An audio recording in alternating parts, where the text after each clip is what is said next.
Bom dia, meu amado irmão, paz do Senhor. Estamos juntos no nosso devocional, no livro do profeta Jeremias, Devocional Descobertas. Esse livro é espetacular, tantos ensinamentos para as nossas vidas, tantas aplicações. Nos encontramos no capítulo 2 do livro de Jeremias, então abra sua Bíblia. Lembre, tem um caderno específico para o livro de Jeremias.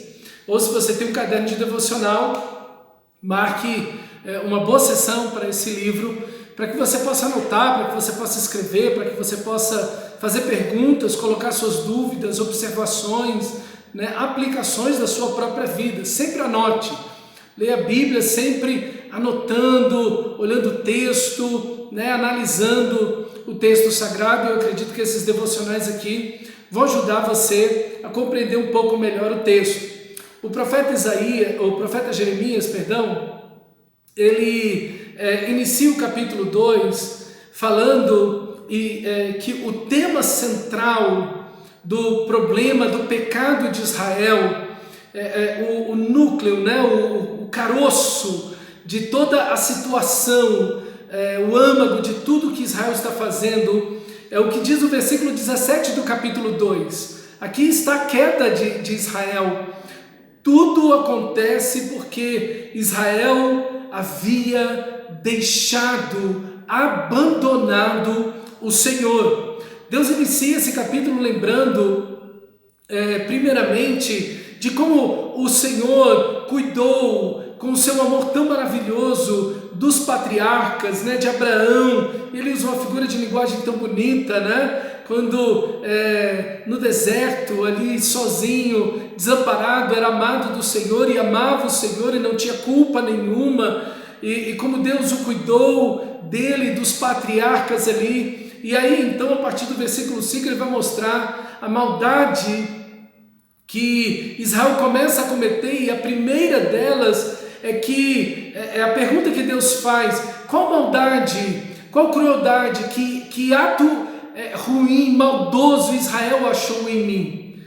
Israel não achou nada de errado em mim, não houve nenhuma atitude que eu tenha cometido, Deus, que eu tenha cometido contra Israel. Pelo contrário, eu sempre amei Israel. E aí então o texto vai seguir falando da libertação do povo de Israel do Egito, do cuidado que Deus teve ali no deserto, provendo, protegendo, provendo água, alimento, cuidado, enfim, Deus tomando todo o cuidado com a nação de Israel. Enfim, você vê que tanto esses eventos da criação da nação de Israel com Abraão, Isaac e Jacó, e depois a libertação do Egito e todo o cuidado no deserto, revela o grande amor que Deus tem por Israel, o seu cuidado, todo o seu carinho, Depois Deus os coloca na terra prometida e conquistam essa terra pelo poder de Deus, e Deus vai cuidando deles. Mas o versículo 7 do capítulo 2 vai dizer que a resposta de Israel a todo esse amor, essa bondade que Deus derramou sobre eles, foi de fato que Israel encheu a terra, a herança que é do Senhor. A terra é dele, a terra não é de Israel, a terra é do Senhor. Israel encheu a herança do Senhor, a terra prometida, a terra do Senhor, de coisas apodrecidas, e já estão tão apodrecidas que estão tomadas de verme. Essa é a ideia da palavra hebraica ali, quando diz que Israel prevaricou, encheu a terra de coisas apodrecidas. O ponto central desse capítulo e de todo o pecado de Israel é que Israel abandonou o Senhor, dos sacerdotes até o povo. Todos abandonaram o Senhor, e o profeta e o próprio Deus dizem que os sacerdotes abandonaram o Senhor. E esse capítulo então vai dizer quais são as consequências desse abandono, do que Israel fez diante do grande amor que Deus tem por eles. No versículo 8, não conheceram o Senhor. Óbvio, se abandonaram o Senhor, se deixaram o Senhor, se viraram as costas para Deus, não apenas o rosto, mas o próprio corpo se volta contra Deus. Se eles abandonaram o Senhor, obviamente jamais vão conhecer, relacionar-se com Deus.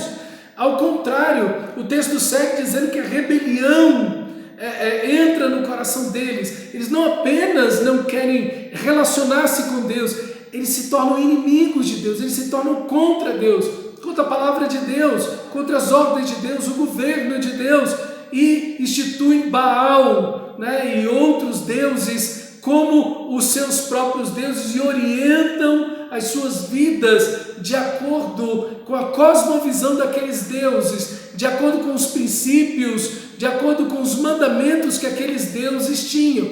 Então, é uma inversão completa, eles abandonam totalmente o Senhor. E quando isso acontece, eles se tornam inimigos de Deus. É a consequência mais lógica. Não apenas não querem estar com Deus, um passo além, se revoltam contra Deus, não querem o amor desse Pai, não querem o senhorio desse Senhor, não querem os mandamentos desse Deus, e agora colocam um Deus sobre eles, o Baal, e aí então eles se tornam inimigos de Deus.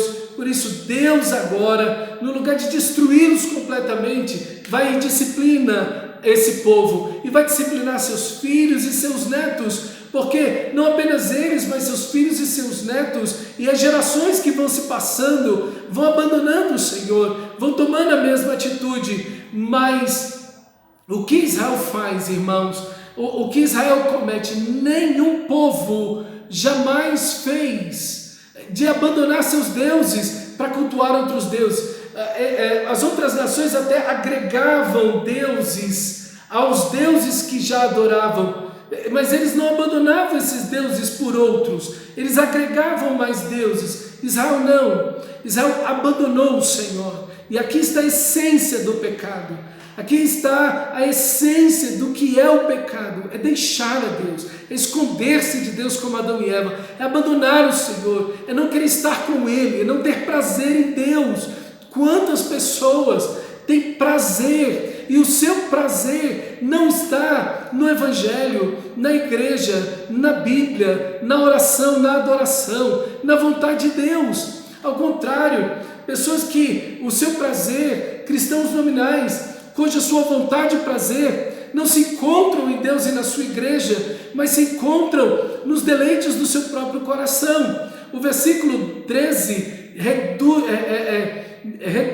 redireciona, nos mostra numa figura de linguagem o pecado da nação de Israel. 2 pecados cometeram o meu povo: a mim me deixaram a fonte da água da vida. Ele é essa fonte que jorra, que brota, essa fonte de amor, de provisão, de proteção, de cuidado. Ele é a fonte da vida.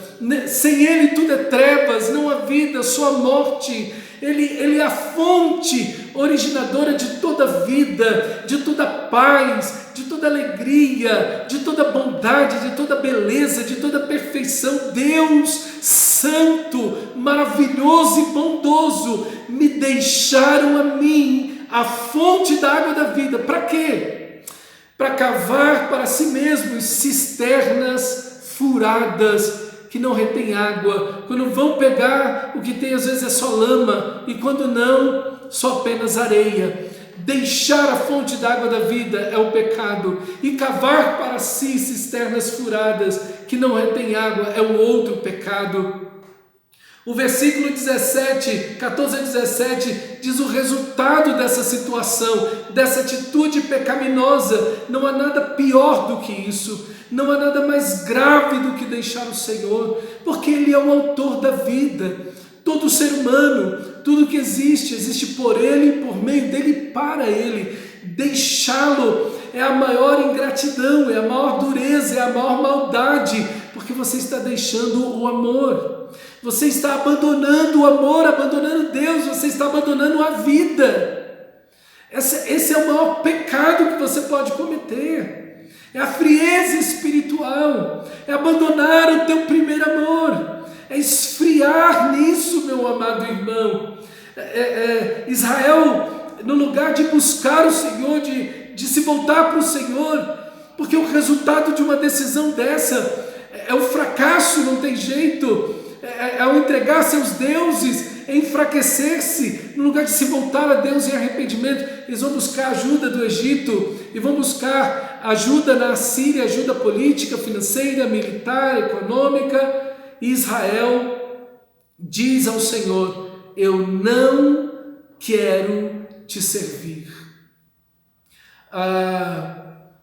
Tem uma ilustração que diz justamente algo parecido. Quando o diabo foi lançado no inferno, ele caiu ao lado de um demônio, e aí então aquele demônio disse algo parecido para ele. Disse assim: agora nós estamos aqui no inferno e não temos como sair. E então o diabo olhou para ele e disse: eu prefiro ser livre no inferno do que servir a Deus nos céus. E é justamente isso que o povo de Israel está fazendo. Israel prefere ser escravo, ser destruído, viver as consequências terríveis do seu pecado, do que amar o Senhor, do que servir o Senhor, do que obedecer ao Senhor. Meu amado irmão, o resultado do abandono da presença de Deus, da negligência com a oração, do abandono à palavra de Deus, de uma vida sem uma adoração profunda e contínua a Deus, de uma vida que se independiza de Deus, é isso, eu não quero te servir. E naturalmente, como vai dizer o versículo 23, não há arrependimento, pelo contrário, Israel está acusando a Deus daquilo que está passando. E quantas pessoas não estão nessa situação?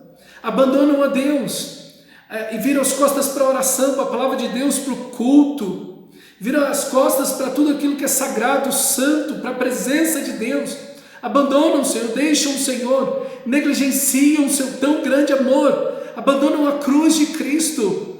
E depois, quando estão em grande sofrimento, o que viram e dizem: Senhor, o Senhor me abandonou, o Senhor me deixou. Ou Deus está me acusando falsamente, porque eu sou um bom pai, eu sou uma boa mãe, eu sou um bom filho, eu sou uma boa filha, eu sou um bom cônjuge, eu sou um bom trabalhador. Então, essa vida que se resume no não arrependimento, quanto mais longe de Deus estamos, quanto mais longe da oração, quanto mais longe da palavra de Deus, quanto mais longe de uma vida piedosa, quanto mais distante de um crescimento espiritual, quanto menos vamos ao culto, mais endurecidos, empedernidos, sem arrependimento, impenitente ficamos, nos tornamos. É isso que acontece com o povo de Israel. E se lançam aos prazeres. A linguagem aqui, do versículo 23 em diante, é que é como um animal selvagem,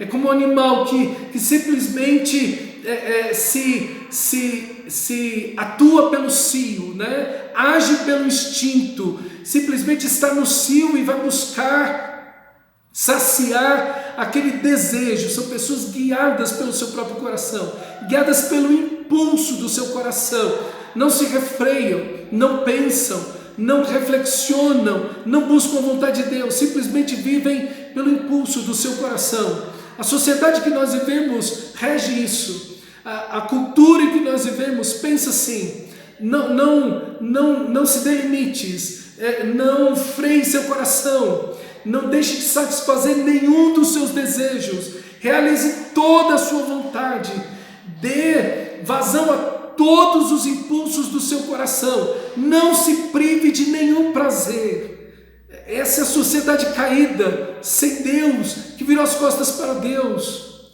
Você vai viver assim, meu irmão. Meu irmão, você está vivendo assim, você está gastando dinheiro assim, você está levando sua vida, seu tempo, seu corpo, sua inteligência, as oportunidades da sua vida. Dessa maneira você está seguindo o seu coração como instintos que se lançam a qualquer prazer, por deixar o Senhor. Israel passa a amar independentemente desesperadamente os ídolos e a imoralidade. Foram castigados por Deus por causa desse desenfreio, por causa dessa libertinagem, mas não aceitaram a disciplina. Mesmo em meio ao sofrimento, não aceitaram a disciplina. Pessoas que muitas vezes estão no limbo, pessoas que muitas vezes estão ali no hospital, Covid-19, a morrer, comprometido o pulmão 80%, 90%, e pedem oração a Deus, e as pessoas começam a orar, a igreja passa a orar, e as pessoas estão ali, não, eu entrego a Deus minha vida, não, Deus é tudo para mim. Quando saem dali, ainda estão no hospital, quando saem da UTI, quando vão ter alta do hospital, já levam a placa, eu venci a Covid. Oh, meu irmão, não vencemos nada, foi a graça dele, foi ele que deu vida, foi ele que deu graça, foi ele que deu saúde. Como assim venci a Covid? Deus venceu, Deus me deu mais uma oportunidade. Mas essas pessoas buscam a Deus apenas no sofrimento. A oração que se faz no desespero do sofrimento acaba quando o sofrimento termina. Quem busca Deus no sofrimento só o busca nesse momento. Não busca na alegria, na saúde, na fartura, porque simplesmente quer um alívio das suas dores, escassez, doenças e sofrimentos. Mas o verdadeiro cristão, o cristão nascido de Deus, nascido do Espírito, aquele que é a habitação do Espírito, ama a Deus. Amarás o seu teu Deus de todo o teu coração, com toda a tua alma, todo o entendimento e forças. O prazer mais intenso do coração do verdadeiro cristão, a liberdade mais doce do verdadeiro cristão, é a vontade de Deus, é a presença de Deus, é dizer: Deus, não seja feito o que eu quero, mas o que tu queres, faça-se a tua vontade. Senhor, é na tua vontade repousa a minha alma descansa na tua vontade, Senhor.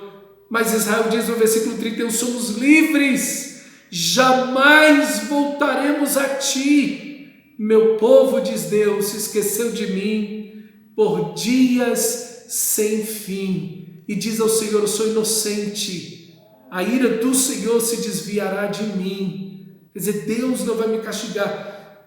Veja, querido, essa frase é tão terrível: eu sou livre, jamais voltaremos a ti. É tão duro, é tão triste quando alguém pode dizer assim, é tão terrível quando alguém vê Deus como uma prisão, alguém vê o Evangelho como um aprisionamento, como está encarcerado, cerceado. Esse não nasceu de novo, essa pessoa não experimentou o amor, a graça de Deus. E infelizmente essa religiosidade leva a pessoa a dizer: não, Deus está comigo, Deus não vai me castigar, Deus não castiga nunca. Não, esse negócio de Deus castigar, isso não é verdade, Deus não castiga. Irmão, mentira,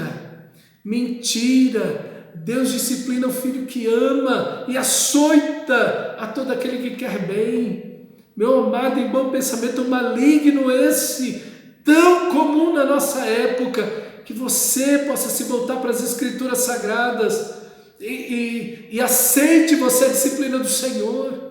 Um coração endurecido, um coração arrependido não vai aceitar a disciplina nem de Deus, nem da palavra. Imagine do pastor ou de pessoas. Um coração endurecido não ouve ninguém. Um coração que abandonou a Deus, se colocou como Deus da sua própria vida, da sua própria existência. Não vai ouvir a Deus, não vai obedecer ao Senhor, a sua palavra, não aceita correção, não aceita direção alguma. E quando o castigo vem, quando a disciplina vem, quando a consequência dos pecados, às vezes Deus nem está disciplinando, a pura consequência do pecado chega, a pessoa não se arrepende. E aí então Deus coloca no capítulo 3, versículo 1 ao 5, uma pergunta: se uma mulher for divorciada pelo marido, o marido mandou ela embora, ela vai tornar para ele depois que teve outro marido? Esse marido mandou a mulher embora, Ela foi e teve outro marido. Aquele marido que ela teve agora a deixou. Ela voltaria para o primeiro marido? Não. A Bíblia diz lá em Deuteronômio capítulo 24 que isso é proibido, que isso é abominação, que isso não pode acontecer. Não pode de jeito nenhum isso acontecer. Isso muito pouco é ensinado nas igrejas hoje em dia, porque a gente tem um conceito de que as pessoas podem ter múltiplos parceiros e que isso é amor, e que Deus aceita isso de qualquer jeito ou maneira. Não, meu irmão, de jeito nenhum. Deus é santo e Deus nunca vai negociar quem Ele é e a sua santidade, seja por mim ou por ti, ou por cultura, ou por épocas. Deus é o mesmo ontem, hoje e o será eternamente. Ele não vai negociar a sua santidade. Então, de fato, aqui você vê a graça de Deus se estendendo sobre Israel, mas Israel não se volta para o Senhor.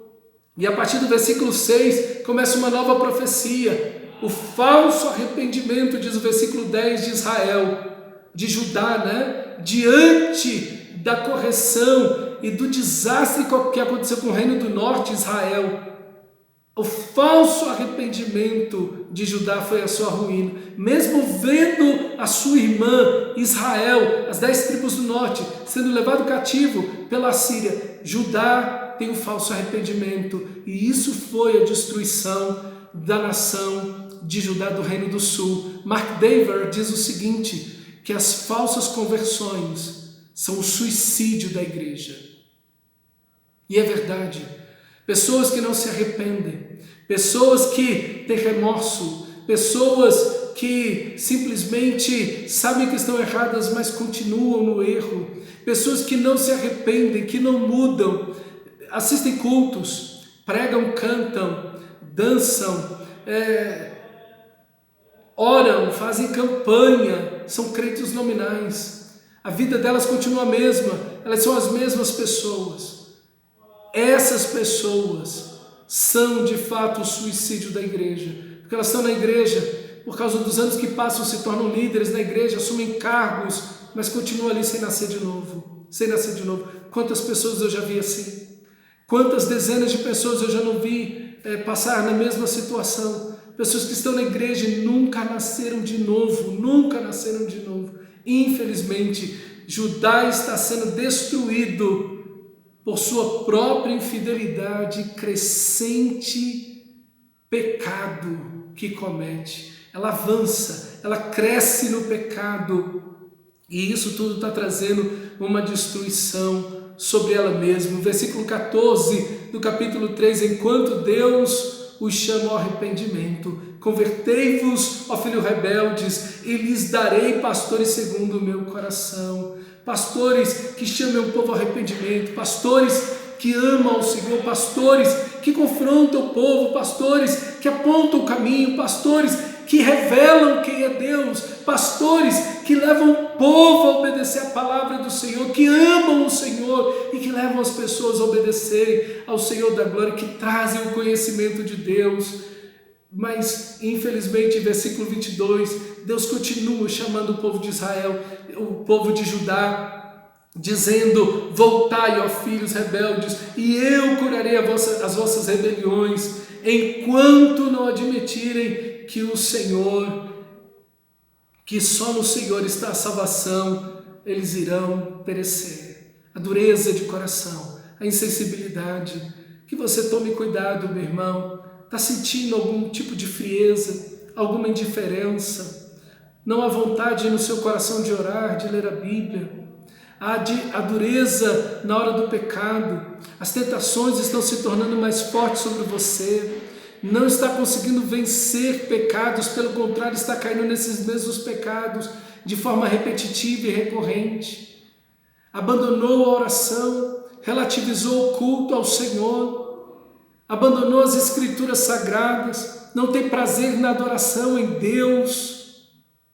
Deus está te chamando nesta manhã, dizendo: convertei-vos, ó filhos rebeldes, e lhes darei pastores segundo o meu coração. Voltai, ó filhos rebeldes, e eu vos curarei as vossas rebeliões. Deus te chama a voltar a Ele.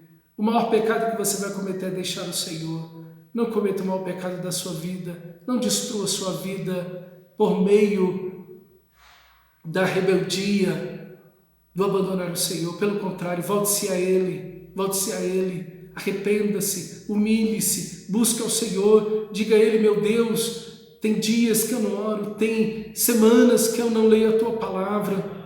Eu não sinto mais prazer em Ti, no culto, na adoração, na palavra, na oração, em servir o Senhor. Tudo para mim que se diz respeito às questões espirituais são peso, são uma carga. Eu me sinto enfadado de tudo isso. Eu preciso me arrepender. Lembra-te, pois, de onde caíste, arrepende-te e volta à prática das primeiras obras.